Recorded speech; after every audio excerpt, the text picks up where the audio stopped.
This is Breaking Bread with the Chief, presented by the Best in Blue podcast and the Memphis Police Department. When we break bread, it's an act of closeness and openness. We gather around the table to shed our armor and lighten our load, even if it's just for a little while. Chief CJ Davis hosts a series of kitchen table-style conversations at locally owned restaurants with an assortment of our city's influencers and leaders who provide valuable insight into what's really going on and what folks are thinking. We're breaking bread to break down barriers. On this episode, Chief CJ is at the world-renowned Payne's barbecue with guests, the legendary Memphis rapper Al Capone, Natalie McKinney, Executive Director of Whole Child Strategies, and Patrick Lantrip, Photojournalist for the Daily Memphian. Come join us at the table. So welcome to Breaking Bread with the Chief, presented by the Best in Blue, the Memphis Police Department. And we are together today with some very auspicious individuals from our community, and really looking forward to having a great conversation. Today, we're going to be talking about our children, our youth. And you all have been invited here because of your particular interest, not just in youth in our community, but the children that you have, and listening to what it is that our children are saying about the challenges that they're facing. So we are here at Payne's Barbecue, and this is a Memphis staple. Everybody knows about this wonderful restaurant. Excited to be here for a wonderful lunch conversation. And here's our Chef Ron of Payne's Barbecue. Tell us a little bit about Payne's. Well, we started in 1972. Okay. My father, grandmother, and mother started. So we're in 51 years of business now. The same menu. I did some chopped chicken today, just in case someone didn't eat pork. But everything has remained the same. We're serving the same menu as we started with. So we got the chopped pork, smoked sausages, awesome, coleslaw, beans, potato salad. Well, we've cheated, Ron. We've already started eating a little bit. We couldn't resist it. I don't blame you. It is delicious. It is delicious. Thank you for having us. All right, good to have you. Y'all have a good day. Thank you.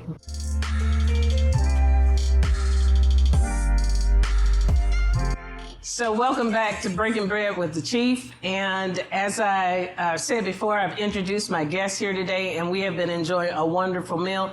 We've got a lot to unpack today. Just sort of want to talk a little bit about our children. And as I said before, all of you who have experiences, personal experiences with young folks, and then also, in your work and in your daily life, we're all exposed to the challenges that our children are facing, and thought this would be a good time to have some conversations about that. So I'm going to kick it off with just the first question. What do you think is one of the most pressing issues for our children today? Or what do we hear in your children talk about that seems to be an issue that's sort of a reoccurring theme? Anybody can jump in at any point. Well, I think from the standpoint of the work that I do, yes, just my boys are older. Okay. But I can probably think of them saying this sometimes. We don't listen.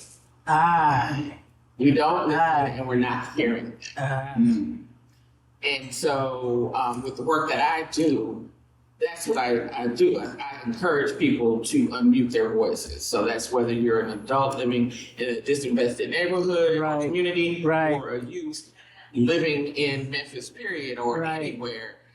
They know we need to be careful, because I felt like I was that youth too. I knew myself, everything. Right. But I had ideas about how to engage me and keep me interested.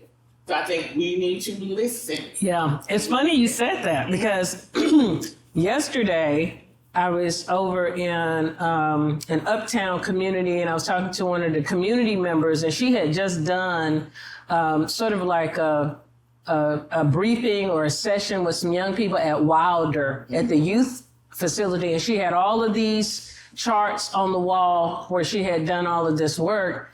And the first thing these young people said is that adults don't listen. And I guess we really don't think about that sometimes. We're always talking at, our young people and making them do what we tell them to do on a regular basis. but sometimes I guess it is important to listen. What was your response? Did you ask him what he meant by we don't listen? Because they think our reaction to whatever they're saying is completely We don't get it. opposition to what they just said. Right, like maybe we don't get We it. don't get it. Okay. Maybe we don't get it, or maybe we're just not listening. Right. I've heard people say, well, they don't know anything. Yeah. They're kids. Yeah. So We heard our own They know a parents lot. say that. they don't They know a know. lot. They know a lot. Yeah. So, what do you think about that, Patrick? I think that's a great answer. I asked my kid before I got here today what they're most concerned about, and when he didn't even hesitate, he said gun violence. Yeah. I can't imagine. I didn't graduate that long ago. Right. It certainly wasn't on the back of my mind every day like it is with him. He just says you just never know.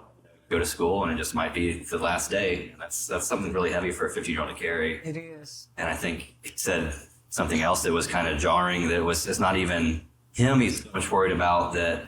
He's really worried about because he has a half brother. He's about 7. He's really worried that something might happen to him. And he's like, I just don't know what that means when I have to worry about my little brother not making it home every day from school just because he's doing something he's supposed to be doing. Yeah.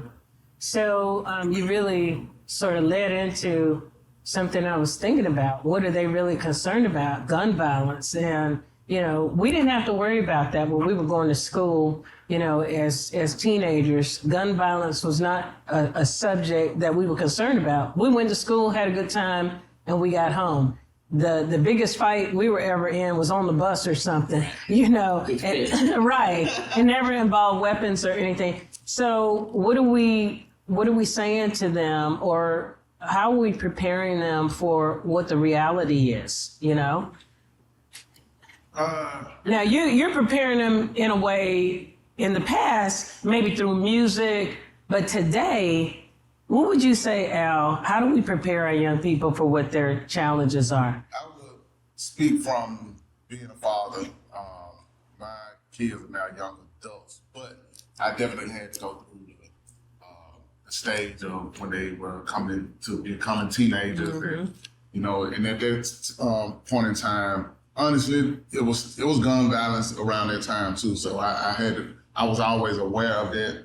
I think one of the things that I did as a parent was try to be present. It kind of goes back to what you were saying, the youth feeling like they're not being heard. So try to be present. And with my kids, I always try to be present and let them know it was a balance of being protective but not being too strict, because you want them to understand what's going on out here so they won't easily get manipulated. Right. Because peers, sometimes the peer group could be stronger than That's right. and that, even brothers, when sisters. they're doing the right thing and instilled all the right things. Right. That peer group, the wrong peer group, I say it like that. The wrong peer group can still influence your child more than you can as a parent. So as a parent, I always try to make sure they understood that I understand where they at and where they going, and how to kind of understand character. Yeah. People's characters and people's personality, and what happens when you go this route or that route.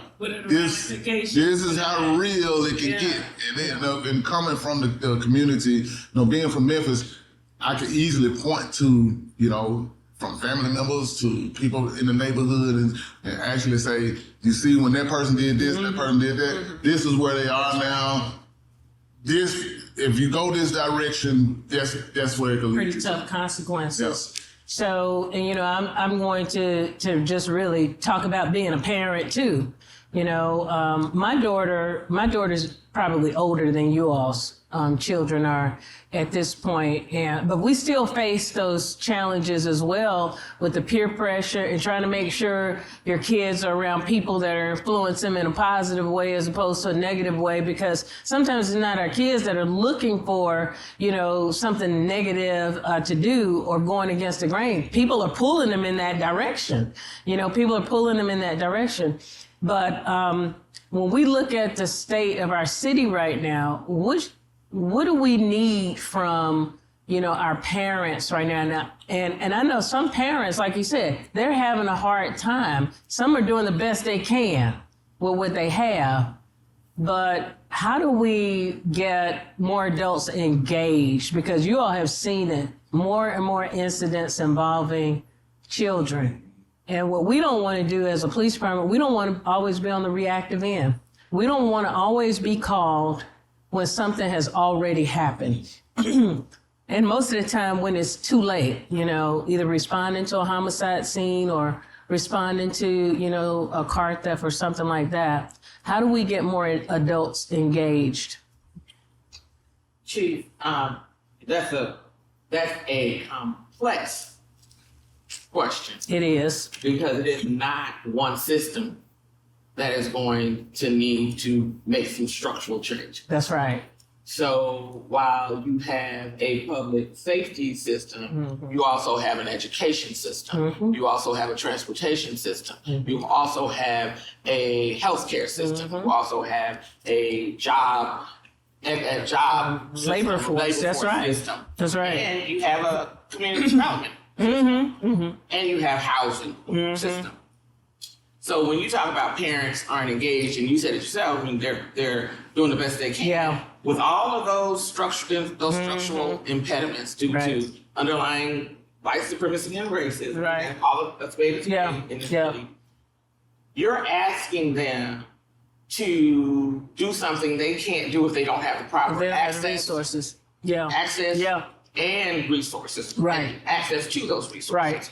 So one of the things that can be done is that the leaders of these systems can talk to each other and figure out where the proper alignment is. It's almost like when there's a problem, first of all, you got to acknowledge. Right. And I think that's where we've sort of missed the boat. We don't acknowledge that we don't have perfect systems. Sure. You never see anybody go before the news media or anybody to say, we have gaps in our system. I think once we all acknowledge it, because we're seeing it play out, the results of various systems, whether it's a police department or whatever. But as a leader, I have to acknowledge that there are problems in my system that I'm working on, and whatever those gaps are, we're going to keep assessing and working on and fixing in order to do our part. And I would hope that, to your point, the other leaders are looking at their systems to find out where kids aren't getting to the reading levels, where people aren't getting the kind of jobs that, they should be able to get to. And really all of those other, even mental illness. We see more mental illness now with some of our young kids than I've ever seen, Well, this is the first time anybody's gone through a pandemic. That's true. That's alive today. It's had a huge effect on the kids. Yeah. I mean, I think if you ignore that, you're really going to be behind the eight ball. Especially you want to be proactive, because you're going to have a whole generation of people growing up that just had a really intense trauma at a very developmental stage of their life. And that's almost certainly going to have ramifications as they age into adulthood. Yeah, you're right. And I think everybody says we're out of the pandemic or the COVID period, but we're not, because we're dealing with the effects of it. I mean, everything from how we interact with each other every day, paying attention to, do I need to get my next booster? Excuse me. COVID has really changed our lives, but that generation, what has it done to that generation of young people who missed that year and a half, that 2 years, that will later on potentially struggle, because of that? That's a very good point. Yeah. Any more thoughts about, gun violence? Just putting it on the table right now. Really great answers. I mean, the problem with our youth is certainly nothing that can be fixed with even, one solution. It's just so multifaceted and systemic. I think you could pick any topic to talk on, but our education system is something I think could definitely use some improvement, because, I mean, that's just such a fundamental piece of growing up that a lot of kids in the city, I don't think, get adequate access to. And, that starts off, you kind of start you on this trajectory. And if you start missing these milestones as you age, it's only going to keep hampering you later in life. And that just kind of invites, some bad issues to pop up as they get older, for sure. So we, as a police department, we end up with a lot of various kinds of problems sort of in our laps. People call us now for mental illness issues. They call us for truancy issues, domestic violence, you name it. Now the police get called about everything because we've taken away the investment in some of the other governmental entities that some time ago used to fill those gaps. And police departments really don't want to respond to the numbers. Our mental illness response went up considerably last year. We responded to over 7,000 calls that were associated with mental illness, and over 2,000 where people were actually in the verge of committing suicide. Actually either with a gun or standing on a bridge or whatever. And those numbers were astronomical. But we also know that kids that don't go to school, some of them suffer from all kinds of, family-related problems, ACEs, adverse childhood experiences. And, the police department, we're not equipped to handle truancy. So what do you think we should do about our young people who are not in school? Because we talk about third grade reading, and we know that education helps elevate to success. Well, what do we think about? I want to say one thing about, and I don't know if this is wishful thinking or not, but if all these kids have either parents or some family member, I can't speak for the homeless, but anybody that is in some type of household has some form of a parent, uncle, auntie, somebody, and I just feel like if each person could step up to the plate with their particular youth that's within their household or in close proximity in some kind of way, if each person can just play their part to kind of show them a better way. Yeah. And also, back to what you said, listen to them and let them know that you're not only listening, but you hear and you see them. You're hearing them. That way they will start to, they at least know that it's somebody there that cares about where their direction they're going. Again, there may be wishful thinking, but I think if each person, each parent, or each grown-up can at least, and I guess in some ways, police their small little... Right. I think it could help overall, because at the end of the day, you're either gonna have some kids that's they just gonna go and on the wild side because it's a part of being young and rebellious. But then you have some kids that are actually trying to go the right direction again, but are influenced by their peers. They just need some support. But they need to know that it's somebody else on the other side that they can talk to if they if they're being approached about anything. They know, well, I know I can talk to such and such because they normally gonna tell me the truth and the real, and I feel open enough to be open to have that conversation with Right. You say one, Natalie. I love it. Right. And yet, there's always that but. Wishful thinking. Comma. But I see the big unicorn. I want to grasp that unicorn. The reality of the situation is the same thing I said.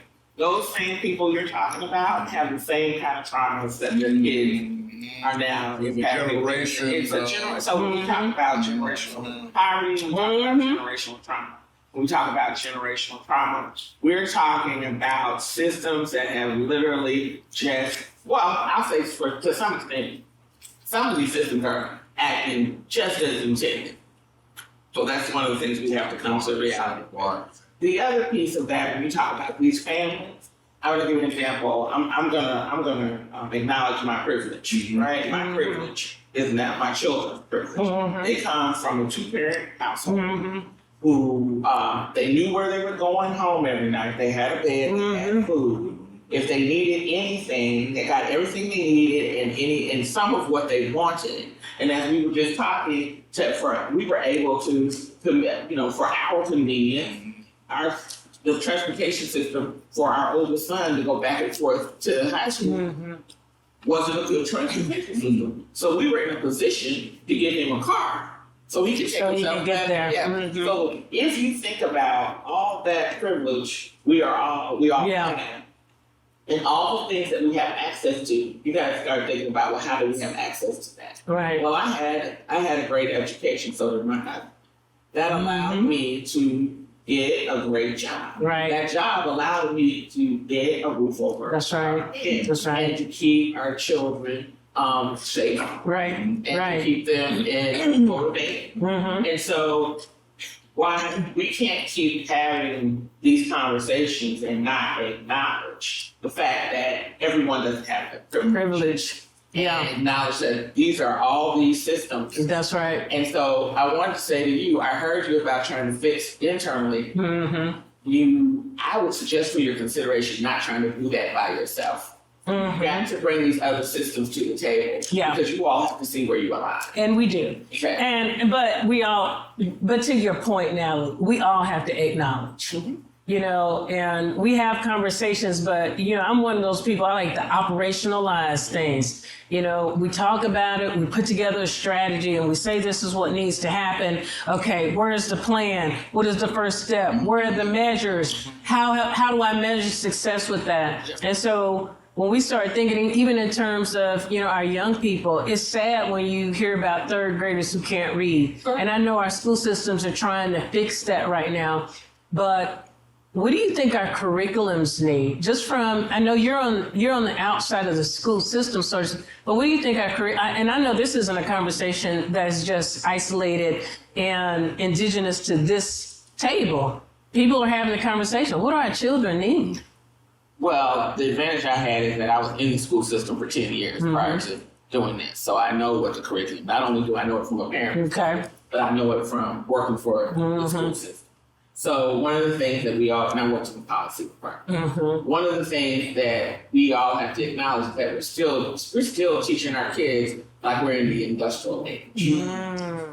To hear that part. Through the school system? Yeah. Oh, wow. You know, in the 21st century, we had to fight to get cell phones to come into the school. Wow. And so acknowledging that, and I really would like to see a school system and a school system leader who has the courage to think about how do we teach and what do we teach. I would love to see a school leader along with a school board that would support that. Because there's a couple things going on. We're in the digital age, right?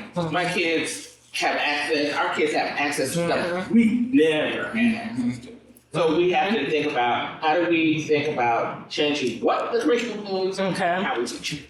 So let me, and I mean not to shift gears, that's very good points. Of course, I'm not in the educational system, but everything that we're talking about, these systems impact public safety and what we do every day. Before we go to break, I want to throw out on the table the fact that, you know, our city has seen just a plethora of issues dealing with our young people, you know, involved in various types of crimes and things. And now it's almost a sport or a challenge, you know, to steal a car and things like that. When you talk about a 10-year-old, 11-year-old, these are children, these are babies as far as I'm concerned.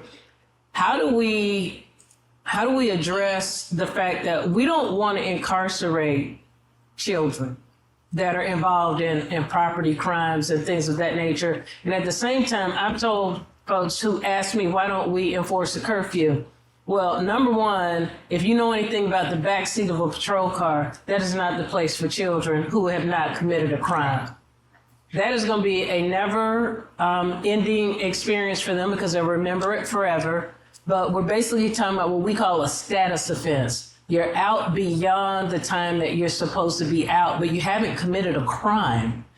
The backseat of a patrol car has all kinds of fluids, biological fluids. It has all kinds of, you know, confining kinds of, you know, experiences for a young person. What do we do about kids that are out? And I mean, just your perspectives as parents. What do you think should be done? is it a police issue or is it some other issue? And we're not talking about 10 and 11. We're talking about like 12, 1 o'clock in the morning. You know, you see an 8-year-old or 9-year-old roaming around, and you all have seen it, you know, kids kind of roaming around after hours. So is that a societal issue that, you know, there's some other resources, or If what do you first and think? foremost, if they're not homeless, that's the only reason, you know, that you can't put a finger on having them go somewhere in particular.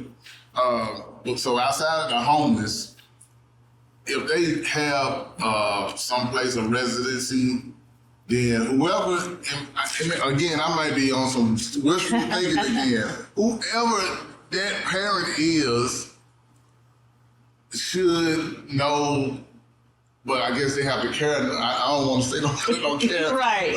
They should know where their children, And if you know that it's, you know, a certain time they're supposed to be in, just for their safety. Right. And that's It's a like, good point. if you're going to be in this house by this time, Right. For a lot of different reasons, but for the most part, concerned about your safety. Yes. I think, I just had this thought, and I'm like, if somebody can sneak away, if you can sneak, you'll try to sneak. But at the end of the day, if they have a household, somebody has to have some accountability. In my opinion, they should have some accountability, because no matter if it's you or me, and we see somebody and we say, hey, you know you need to be in the house, right. Or, you know, not saying you're going to get arrested, but, you know, you... Right. Who knows? Somebody should confront the issue. Yeah. And sometimes it may have some positive results. But if we don't just ignore the fact that there's an 8-year-old or a 9-year-old, I'm always concerned about young people who aren't, you know, don't have the appropriate supervision. We just arrested somebody who was a child abductor. And who attempted to abduct several kids in the neighborhood. So when we see children by themselves, it's not that we think that they're doing something wrong. Again, There are people that prey on you. Yeah, there are people that prey on you. Reasons. But now, I can go back to what you were saying about the generational part. Now, I understand that from the Black community, the generational things that we've evolved through in each era, and now we're in this era, that, you know, it's a lot of things that happen where a lot of fathers have been incarcerated, so they couldn't be in their child's life, like that could have made a huge difference. You also have, you know, whatever drugs is going on that affects people dealing with their own, a lot of parents, especially in the Black community, you end up becoming a parent at such a young age. I was a young parent. You don't know what you're doing as you're going. Right. You just kind of, you know, and being one of those parents that didn't know exactly how to be a father. Right. I just knew internally, just at least be present. And, but everybody's not thinking like that. Yeah. Everybody doesn't have, if they don't know exactly what they're doing, a lot of times you tend to want to run away from it. Again, you're leaving that child exposed, basically. That's right.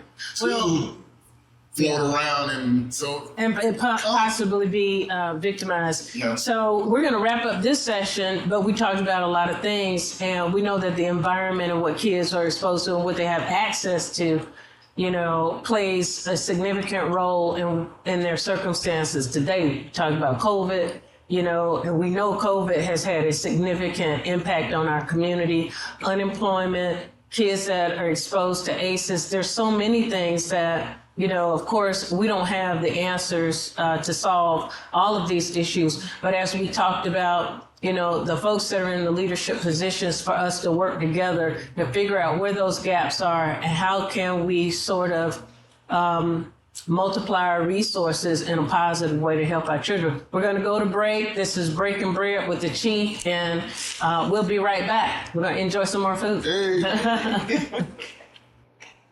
Be the change you want to see. Join the Memphis Police Department. Salary starting at $54,611, increasing to $60,713 after probation. Benefits include a $15,000 sign-on bonus, up to $10,000 in relocation assistance. Other incentives include pension, health, vision, dental, and life insurance, 25-year retirement, take-home cars, over 75 specialized units.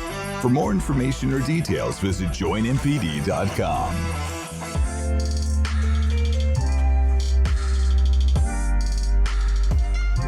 We're back with Breaking Bread with the Chief, and we're having a really good discussion, and I think we want to pick up sort of where we left off, but I'm going to put this out on the table. You know, public safety is a big issue in our city, and it has been. It has been, you know, for some years. And, you know, Memphis has so many wonderful things that are going on in this city.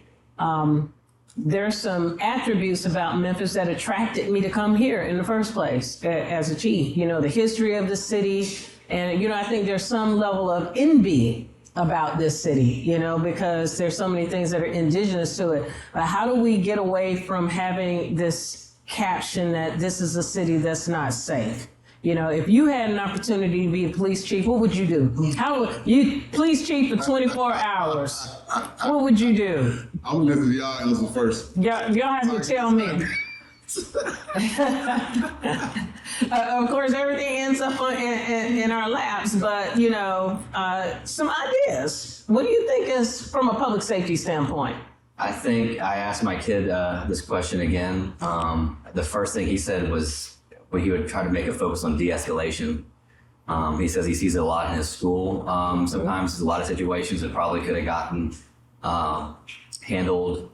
It could have been talked down, kind of escalated a lot quickly, and that had something to do with, you know, some of the officers involved. I understand that's also very anecdotal. Yeah. And it's never an easy situation to be in, but I think if I was, I don't know if I can get this done in one day. Right. But I think one of the changes I would like to do is try to be put more of a focus on de-escalation and kind of preventative measures, as you were saying, and maybe less focus on kind of the reactive situations that, you know, when emotions start flaring can kind of get out of hand. That's right. Yeah. That's right. So there's a course that I'm familiar with, and I've done a train-the-trainer prior to even coming to Memphis. That's a very impactful class. It's called The Law in Your Community. And what it is it's an opportunity for law enforcement and young people to be in the same classroom setting and really talk about encounters with the police, having safe encounters with the police.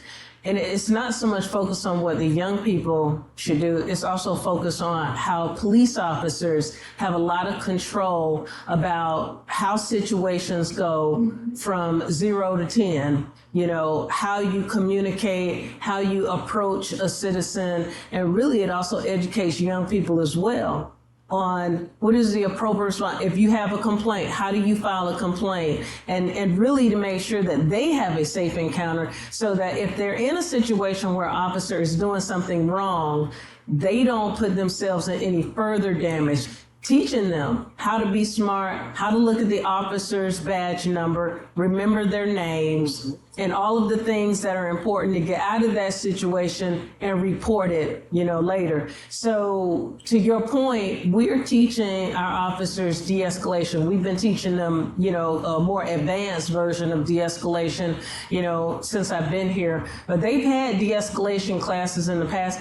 But de-escalation can't be just to check the box. Right. It really has to be more of a practical exercise in understanding, you know, your own self and what your own triggers are. You can go from a homicide scene or from a domestic scene 1 minute and then you're on a traffic stop. You're still ramped up from the domestic scene.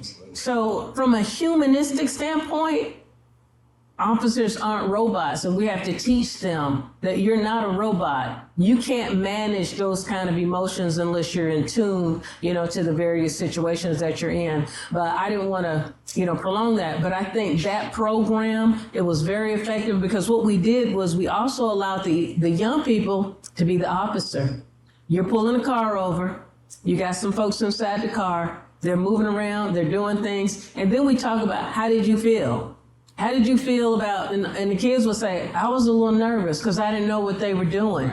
What it did is it gave everybody a mutual respect of what should happen, what I should do as a police officer in respecting a citizen, and how our young people should behave themselves so that they understand that their movements, their actions, and their communication can sometimes also take things to another level. But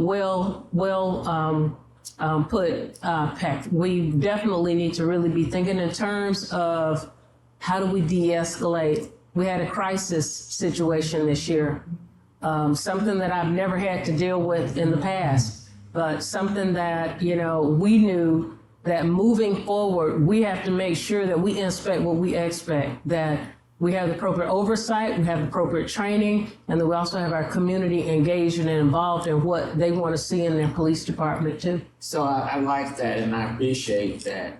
I will say this, I'm going to push a little bit. Mm-hmm. So, police officers are trained to be a certain way, to do certain things. And really it's more reaction, because you can't, it's not Minority Report. We don't know when somebody's going to do something. Right. So thinking more on public safety side. So there's the part where you have to be reactionary, and you're not going to ever get away from that. Right. The part where you can be more proactive in avoiding that is taking those things. You even said mental health. You have to deal with the mental health, domestic violence. It might be a skirmish at a school, fight at a school. Putting that in some sort of other unit, or some other unit. Right. They're not dressed as police officers. They're not identified as police officers, but maybe they're funded with some of your funding to be the ones that are respond to that. And train, and they would be healthcare professionals. They would be, both physical and mental health care. Right. But professionals in these particular areas that's part of automatically de-escalating. Right. I'm not coming here to rescue. And I had an experience where an older man in our neighborhood, I saw him sitting in the grass in someone's yard, and I'm like, what's going on? He got disoriented, and I couldn't figure out, he had an out-of-state license. I didn't have anybody else to call but the police. Right. Well, I think it kind of goes back to what I was saying before, when we didn't have to train our officers in all these different areas.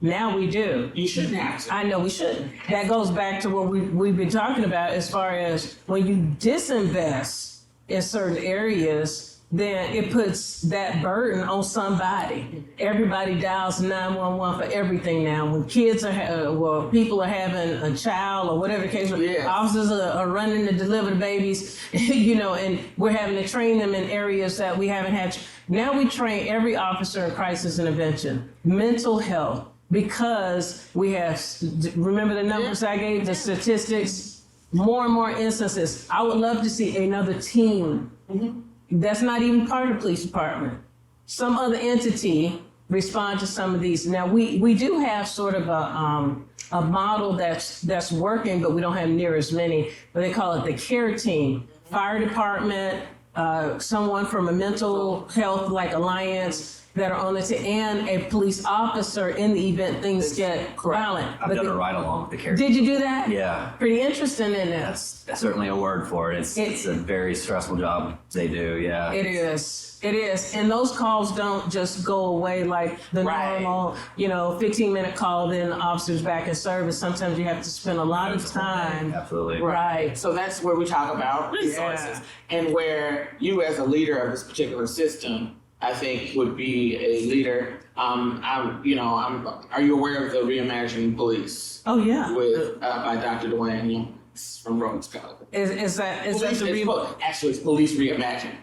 Okay. Dr. Dwayne Loynes at Rhodes College. I don't know about the Rhodes College. There are a lot of publications that are out there. The city has one too. Right. Right. Yeah. So, I will be happy to send that to you. Okay. Because all the things you're talking about sort of align with what they're talking about in there. Right. And so building, you have a whole alliance, Justice and Safety Alliance, that is currently doing work, trying to get people and systems to say, we got to do this differently. Exactly. And what I think I hear you saying is that's what you want to do. that's what we want to do, but there has to be a transitional plan for it. Unfortunately, we're stuck because other entities have not begun that process to say, this is an important thing for this community, that there should be some other body besides police to respond to all this stuff. Then we could spend our time and less resources on things that we really need to address. So you asked me what I would do. Sure. So one of the things I would do, and you said you've done it, but I would bring all those systems together in a room and say, this is my job. Yeah. And here are all the things, mental, we have to deal with this, which should be your job, this which should be your job, this is what should be your job. Here's what I am going to do. And we need to talk about what you're going to do and the kind of resources we're going to put in that. And because I can sit there and I can say, I cannot do this. Right. Let's sit here. Let's come up with a plan. Let's come up with the implementation plan, timeline. Can't do it in 24 hours. Just give me a little more than that. Right. And That's the tough ask, right? yeah, I mean, So, I mean, that's the thing. And getting stuff codified. Yeah, and I think that's the struggle because, anytime you talk about budgets, everybody says, well, our budget can't handle they're doing a good job of it, let them keep doing it. But the outcry, not just here in Memphis, but there is an outcry in the country that police should not respond to certain police in schools. I never liked it. Never liked it. It doesn't either. Yes. Right. Yeah. And if we could get away from it, I would. We need to figure out other ways and other people to deal with children in schools. Now, if there's a dangerous situation, call the police. Right. But that's why I pulled the officers out of the schools when I was in North Carolina. All my officers came out of schools because nothing good comes from a 12-year-old that's acting out and an officer having to deal with that.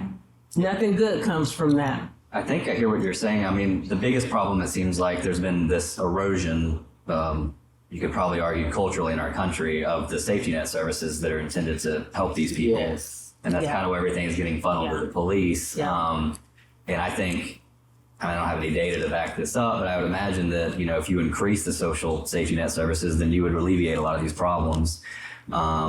But that might take a whole cultural shift in this country that I'm not quite Patrick, sure we could really pull off.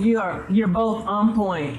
That's a whole cultural shift. That's a culture shift that gradually changed over the years. When I first became a police officer many years ago, like I said, there were places that you could make sure that people were transported to where they got the help that they needed. We didn't criminalize mental illness. Now, when the officer there's no place to take that person, they don't have any place to take them but jail. They just get lost in the system. And they get lost in the system, or some smart person in the court system says this person's got a mental kind of condition and we're going to reroute him to get him the help that they need. But a lot of times, folks get caught in the system. I apologize. That happened in my state first. Reagan closed all the mental hospitals. And Just triple. Yeah, that's true. And see, we have more and more incidents now. No, that's not the one either. Y'all probably remember day when you can have as many people of color that actually committed suicide. Yes. That was something that was pretty much an anomaly. And now we have more and more, minorities and African American community members that are committing suicide, that are, experiencing various, types of mental illness. And that is sort of a new phenomenon too. And it makes you wonder what is happening in our society that's pushing people, and not just in our community, but also in all communities, pushing people to a point where the only answer is to take their lives. We've had people on the bridge here in Memphis a number of times. I mean, serious, not just acting out. I mean, I think, you mentioned systemic racism and stuff like that and the effects it is having on the city.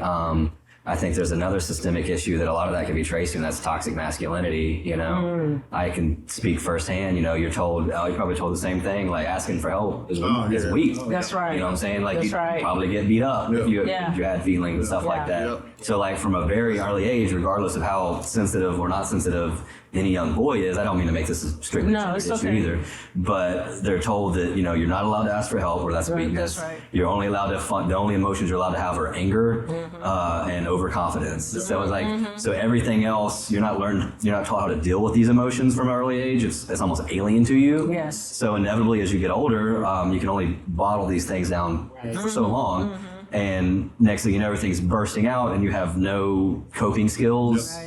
Nothing.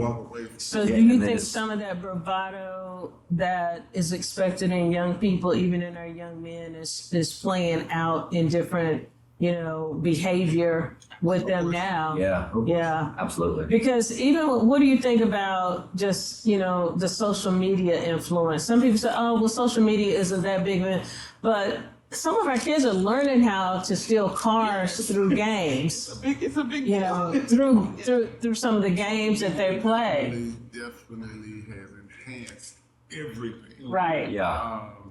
And you got to think about before social media, that we were talking about how peers influence each other. Now you have social media has put your peers. You may have a peer in a whole different country or different city, and you seeing that they doing these crazy things, and it's probably going to accumulate this many likes and comments, and it influences some kids, not all kids. It influences some kids to think that that's what they need to do or want to do or have to do. On the level that we never seen before. We didn't grow up in this social media era, but we're in it, but the kids are growing up in it, so they're faced with challenges that we don't fully understand. We're trying to understand it, but... So to your point, you know, and I guess sort of subconsciously maybe you thought about the fact that a lot of our kids are trying to get approval through social media.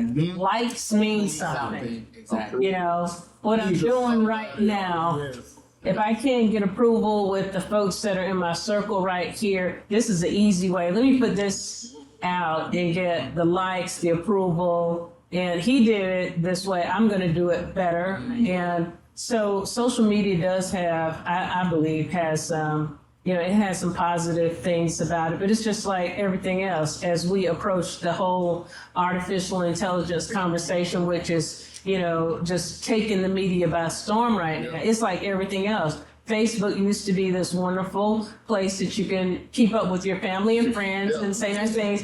And now it's become, you know, this demon. And I feel the same way about artificial intelligence. It could probably have some positive attributes. But people. Human nature, the dark side of human nature. The dark side, that's right. Gravitate Somebody's gonna to get somewhere it. else. Somebody's gonna, that's right. Exactly. They take it someplace I think else. that'll probably benefit from some proactive regulation instead of waiting after the fact. But I think They gotta hear up. Yeah.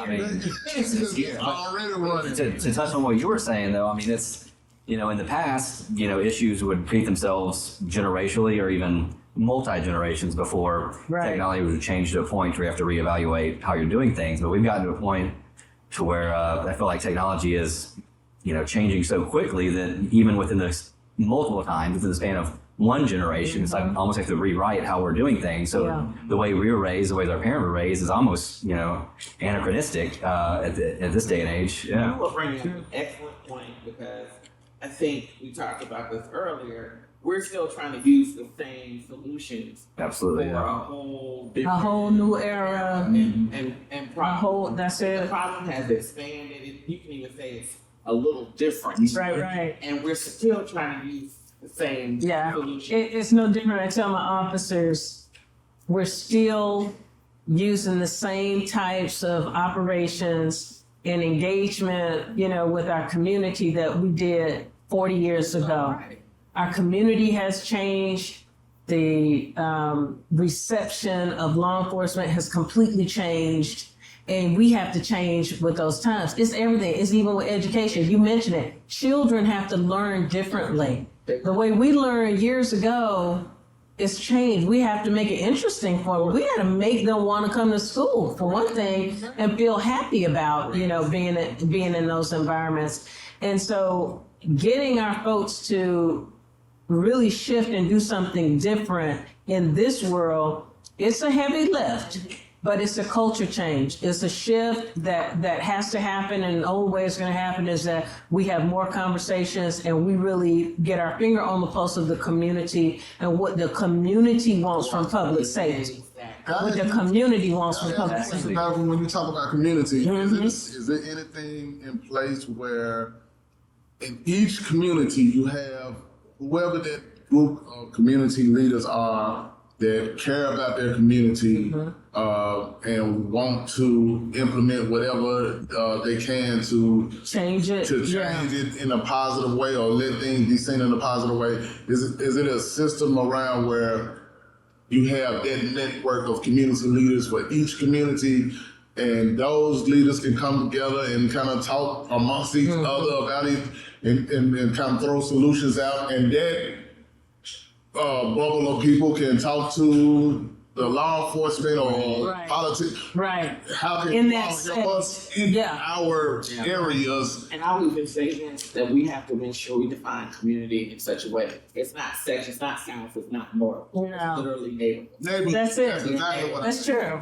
That's true. The work that we do are in two specific The neighborhoods. and we've dug deep and we've built trust. Yeah. So that's the other piece. Yeah. To know those neighborhoods. To know those neighborhoods. And Memphis is big on neighborhoods. I'm learning. It's a whole list. Binghamton, Fraser, Raleigh, just trying to know all those small neighborhoods. And that too. That was new. That was new for me. School when I got here 20 years ago, and I said, my college, they said, no, you're high school. And I said, Oakland High, do you know it? What is the road? Yeah. And I respect that. Yeah. But do we have enough community leaders in each neighborhood? Right. Do we know who those community leaders are in each neighborhoods? And the ones that we don't know, how do you go about engaging them? Because it may be people in certain communities that want to come to, but don't know exactly how to do it. I think You and I need to have another conversation. I agree with that. I mean, I spend a lot of time in my job, like traveling to different communities all over the place. I'll spend in the morning in Whitehaven, and then I'll be out in East Memphis in the afternoon, Fraser, or Germantown, just all over the place. And I think there are a lot of those people in those communities. Like they're doing some good stuff in Smoky City right now with trying to build that community up. And there are people on the ground that I think really want to help advance their community, but I just don't know if they have the resources or even the know-how. Exactly. And I think the issue would be trying to get boots on the ground and then activate them. So that's the model that we do with the work that I do now. Okay. We did. Right. We've been there for 6 years. You're proof in the pudding. So that's what we did. Okay. There was no cohesion. It was something. There were different people in the community doing bring different them things. together. Yeah, we brought them. We're bringing them together. It's still a work in progress because people don't trust each other. Right. You have to be careful about bringing police into it. Oh yeah. At some point. It has to be the right time. Or let me ask you this. So, in that being said, is it a situation where you have the people in your community that will talk amongst each other that may say, I'm not talking around the police? Correct. Can you talk to those the people around you, and the ones that can talk to the police? You talk to the police and say, hey, we need this, that, or Right. And it has to be a function of, if they're hearing things that are not policing, that you're able to say, okay, that's really a health department issue. Right. So let me reach in. And that's really how that's the model that I personally think works, only because I've been in environments where it did work. Well, you came into, the community meetings, and it wasn't the police department that was hosting the meeting. It was a community leader that was hosting the meeting. And in this meeting, we're going to talk about blight. And what can we do as a community to address blight? We have code enforcement here. We have all of the people who can make something happen with that issue. And if we need the police, we'll need you to come to assist us with A, B, C, and D. But it wasn't a police meeting. Exactly. Unless it was a police sort of issue that was being discussed. The fear is real. These folks Yeah. have to live in these communities. Yeah. They don't want to, Right. Trust, you just said trust Right. is And trust is important. Yeah. And what I've tried to convey in community meetings that I've had an opportunity to speak is that we do have, officers that do great work in the community, build good relationships with folks in the community, and they get it. And then you have some that, think of it as a job. Traditionally, this is what we do. It's hard for them to shift a little bit, but that takes a lot of conditioning, a lot of training, a lot of culture shift. But the culture has to change from the top. Tell them all the time, speed of the leader is the speed of the troop. If we don't change the leadership and the mindset of our department, we won't win the troops to understand that we have to do things differently in a different society now. So, and I know I'm going to get y'all back together. This has been a robust conversation. It really has been. I'm glad you said that because culture eats policy. Eat for lunch. Yeah. I say that all the time. And we're on the same wave now. Absolutely. Absolutely. We have all the great policies in the I world. got a tangential question for you. Uh-huh. So, what's it like, or what are some of your thoughts on policing and working in a community? How do I want to phrase this? When perhaps the will of the community and the desires of the community aren't exactly lining up with, let's say, maybe what some of the laws that are being passed down at the state level.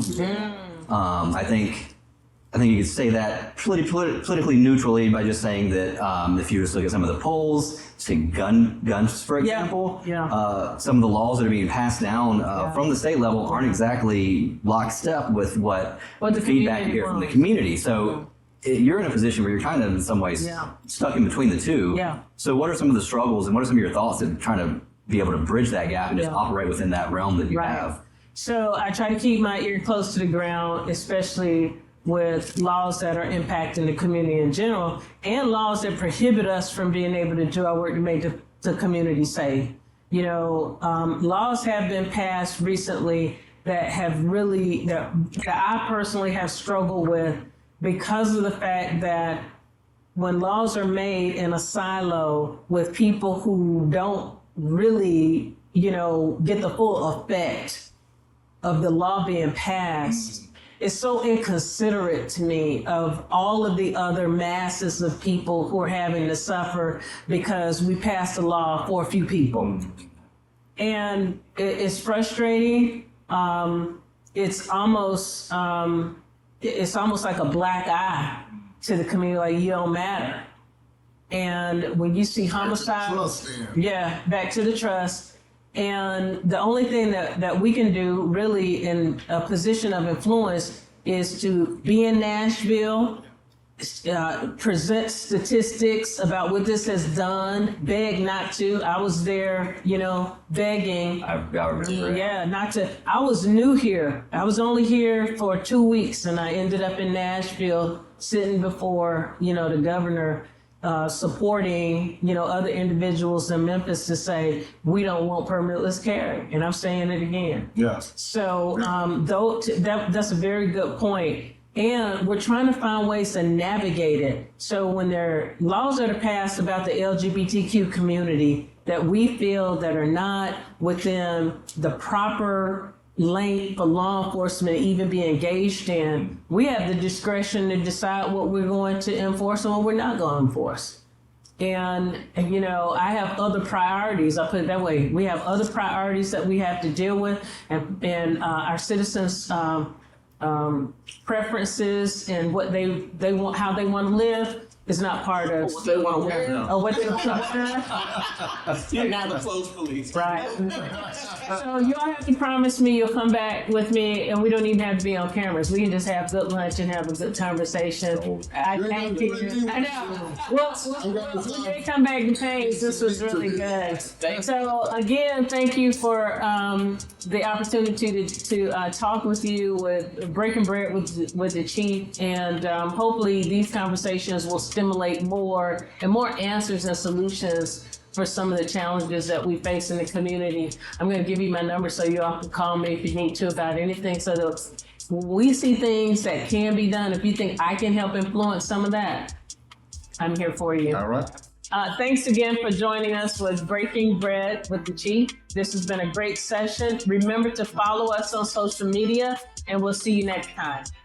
Join us for the Memphis Police Department Hiring Expo, Saturday, August 26, 2023, from 11 a.m. to 3 p.m. at 170 North Main Street downtown. We'll be taking applications and interviewing candidates on site. Salary starting at $54,611, increasing to $60,713 after probation. Benefits include a $15,000 sign-on bonus, up to $10,000 in relocation assistance. For more information or details, visit joinmpd.com.